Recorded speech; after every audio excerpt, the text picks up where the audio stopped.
Join किया है। Senior तज्जिया car हैं एहतशाम उल हक साहब। सर बहुत शुक्रिया आपके वक्त का। सर जिस तरह से ये आप कार्रवाई देख रहे हैं, 22 शिकों की इस वक्त मंजूरी दे दी गई है, कैसे देखते हैं इन तमाम मामलात को और हुकूमत की कोशिश बिल आखिर रंग ले आई है?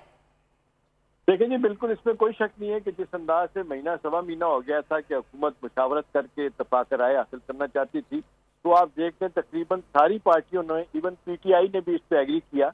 लेकिन पीटीआई की एक जाती मजबूरी थी। आपने देखा जो गौर खान की प्रेस कॉन्फ्रेंस थी इनके साथ, मौलाना फजल रहमान के साथ, उसमें वो सारी बातें उन्होंने मानी कि जी हाँ, जो हमने और मौलाना फजल रहमान साहब ने सजेशन दी थी उसके मुताबिक हुआ। लेकिन अब हमारी मजबूरी है कि हमारा लीडर साथ अपना वो मना कर रहा है, लिहाजा हम नहीं इसमें साथ देंगे।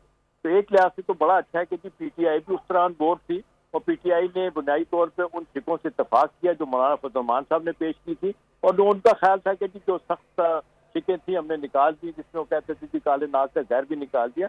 असल बात है कि जी वो आईनी बेंच बन गया, वो बजाय इसके कि आईनी कोर्ट बनती। और दूसरी बात थी कि जो हुकूमत को लग रहा था कि 25 अक्टूबर गुजरने के बाद अपने मौजूदा जो हमारे सीनियर मोस्ट हैं मंसूर अली शाह साहब, वो 18वीं तरमीम के मुताबिक वो जो है ना नए चीफ जस्टिस हो गए। अब जाहिर है अब क्राइटेरिया तब्दील हो गया, अब तो 3 जजों में से एक का होगा, तो मोस्ट प्रॉबेबली शायद ये नहीं होंगे। और हुकूमत को जो डर था, जो ख्वाजा आसिफ साहब कहते थे कि जी हमें लगता है कि मंसूर अली शाह साहब जब आएंगे तो वो ये अपना इंतखाब का मसला खोल देंगे और ये 2024 का इलेक्शन है इसको कलअदम करा के नए इलेक्शन की तरफ जाएंगे।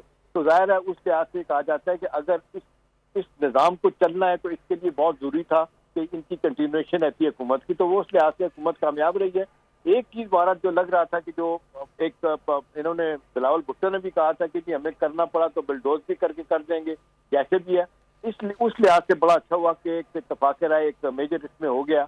और जिस अंदाज से पीपल्स पार्टी, पीएमएलएन, एएनपी, उसके बाद जेयूआई जो बहुत ज्यादा मोतरिस थी, जेयूआई जिन्होंने बड़ा टफ टाइम भी दिया, मौलाना फजल रहमान साहब की पार्टी ने, वो भी ऑन बोर्ड रही। और to some major extent PTI भी साथ थी। पीटीआई की तो सियासी मजबूरी है जिसके उसे वो साथ नहीं खड़े हुए, तो अदरवाइज तो हम ये कह सकते हैं कि ये कंसेंसस के साथ, मुशावरत के साथ हुआ है।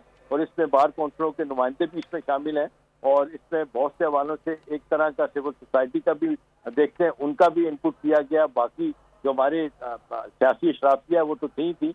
तो मेरा ख्याल है जनरली तो बहुत अच्छा हो गया। जो हुकूमत चाह रही थी उनके लिए जो परेशानी वो अब खत्म हो गई। अब यहाँ से मंजूरी के बाद हुकूमत के नंबर पूरे हैं, तो वो 222 का नंबर कौमी असम्बली में है, वो भी इसके बाद मंजूर हो जाएगी। तो मेरा ख्याल है ये बड़ा वाज़ेह तौर पे आइंदा का पॉलिटिकल सिनेरियो क्या होगा ये एक सामने आ गया।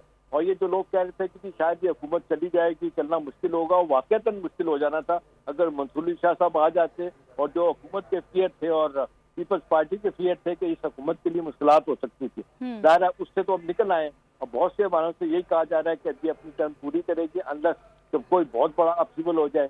अब देखें जिस अंदाज से पीटीआई ने भी बार बार कॉल दी अपना क्या करना चाहिए लोगों को इकट्ठा करने की, वो कामयाब नहीं हुए। इवन बानी पीटीआई जो है वो भी नाराज हैं, वो अब सारी पार्टी से नाराज हैं। वो कह रहे हैं कि उनकी बातें सामने आ गई हैं कि मैंने आपको कहा था एहतजाज करें, मैंने आपको कहा था एसपीओ कॉन्फ्रेंस के मौके पर एहतजाज करें, नहीं हुआ। उस लिहाज से भी देखे ना, पीटीआई के लिए एक सब तरफ से कहा गया था कि इसकी टाइमिंग बड़ी गलत है। जो आप एहतजाज करना चाहते हैं, एसपीओ इतना बड़ा फोरम है पाकिस्तान के लिए, एक बहुत ही अहम एक इवेंट था। सब्सक्राइब करें और बेल दबाएं ताकि कोई खबर रह न जाए।